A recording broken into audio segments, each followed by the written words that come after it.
divine support.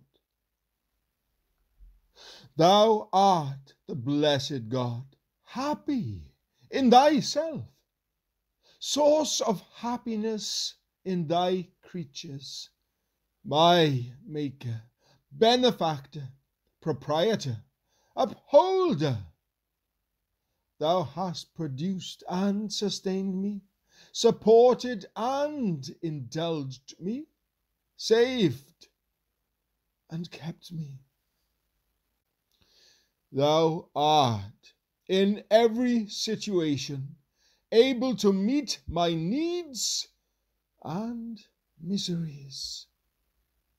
May I live by thee, live for thee, never be satisfied with my Christian progress, but as I resemble Christ, and make conformity to his principles, temper, and conduct grow hourly in my life.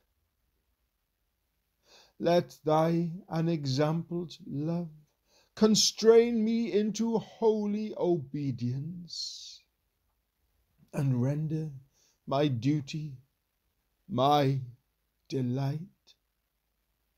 If others deem my faith folly, my meekness infirmity, my zeal madness, my hope delusion, my actions hypocrisy, may I rejoice to suffer for thy name. Keep me walking steadfastly towards the country of everlasting delights, that paradise land which is my true inheritance. Support me by the strength of heaven, that I may never turn back or desire false pleasures, that wilt and disappear into nothing. As I pursue my heavenly journey by thy grace, let me be known as a man with no aim but that of a burning desire for thee, and the good and salvation of my fellow men.